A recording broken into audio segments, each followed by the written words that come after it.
Sejarah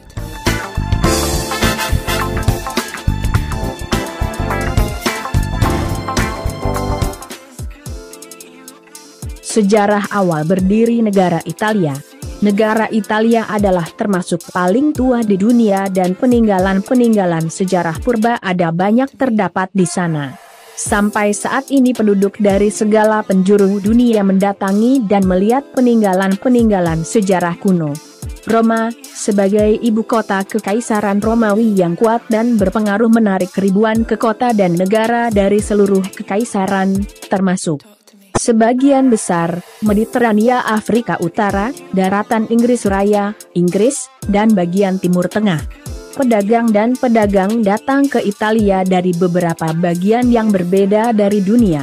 Kepulauan Capri seperti menjadi populer di akhir abad 18 dan dekade pertama abad ke-19.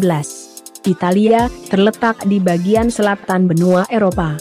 Negara ini berbentuk semenanjung yang mirip sepatu boot dengan dua pulau besar, Sisilia dan Sardinia. Negara ini berbatasan dengan Perancis, Swiss, Austria dan Slovenia. Italia adalah salah satu negara tertua di Eropa. Sejarah negara ini bisa dilacak 3000 tahun ke belakang. Tidak heran, Italia menjadi akar dari kebudayaan Eropa, yakni Etruscan dan Romawi. Badan PBB yang mengurusi ilmu pengetahuan dan kebudayaan, UNESCO, mencatat ada sekitar 41 peninggalan sejarah di Italia yang bisa diwariskan kepada dunia. Peninggalan sejarah itu tersebar mulai dari kota Roma hingga Italia bagian selatan dan utara. Peninggalan sejarah itu kini menjadi daya tarik utama bagi pariwisata negara ini. Roma adalah saksi bisu dari kejayaan Italia pada masa lampau. Menurut legenda, Roma dibangun tahun 753 Masehi oleh Romulus, raja pertama Romawi kuno. Kota ini sangat tua dan klasik, karena masih banyak bangunan sejarah peninggalan Romawi kuno di sini. Salah satunya adalah Circus Maximus yang dibangun pada masa Raja Tarquinius Priscus, antara tahun 616 hingga 579 sebelum Masehi.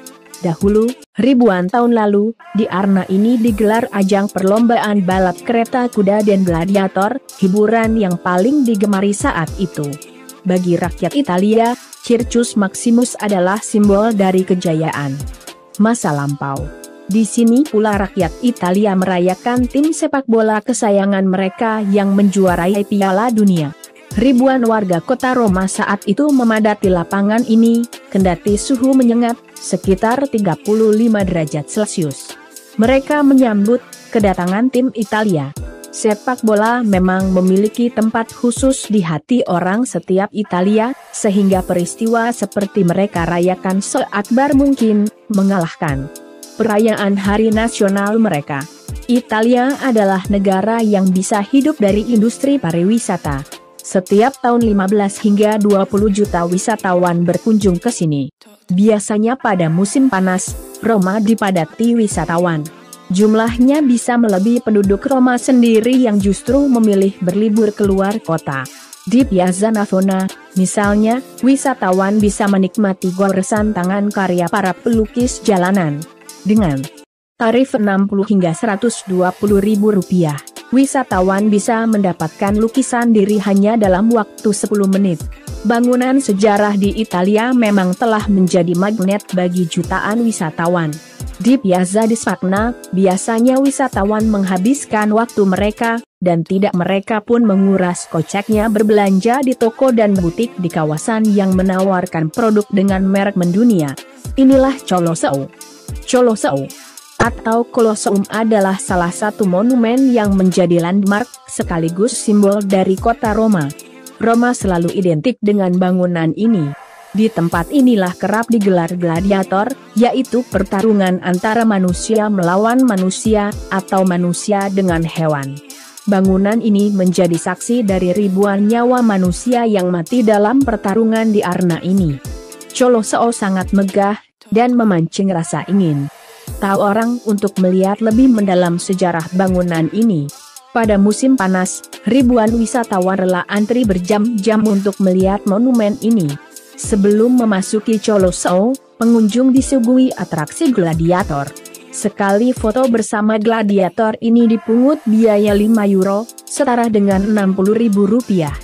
Colosseum adalah sebuah amfiteater yang sangat besar yang dibangun pada tahun 72 setelah Masehi oleh Vespasiano, lalu diselesaikan oleh putranya, Titus, 8 tahun kemudian. Pembangunan Colosseum memanfaatkan tenaga tahanan Yahudi. Colosseum berbentuk lonjong, dengan bagian terpanjang berukuran 187 meter, sedangkan yang terpendek 155 meter.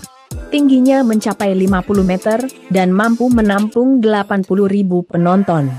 Colosseum awalnya berfungsi sebagai stadion besar untuk menghibur rakyat dengan tontonan sirkus. 150 km sebelah selatan kota Roma, ada situs sejarah yang terkenal bernama Pompeii.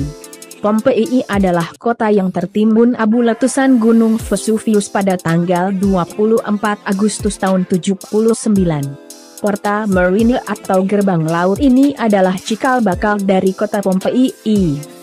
Gerbang ini dahulunya adalah kota perdagangan. Jejak-jejak itu masih terlihat di Via della Marina.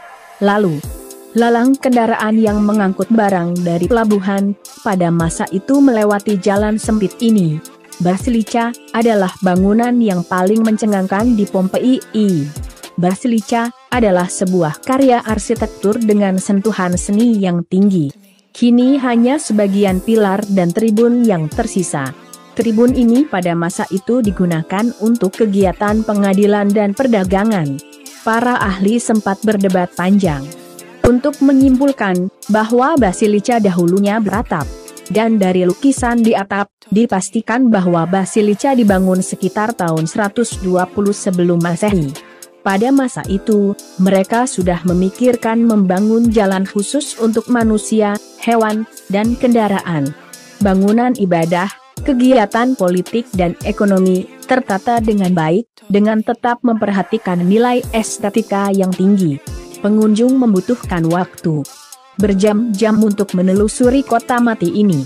Pompeii bisa memberikan pelajaran penting bagi masa kini, bagaimana seharusnya membangun kota dengan baik, yakni kota yang tidak hanya mendewakan bangunan semata, namun juga memperhatikan ruang bagi manusia untuk beraktualisasi. Demikian video kali ini. Jangan lupa untuk like, komen, share dan subscribe channel ini agar terus berkembang. Terima kasih.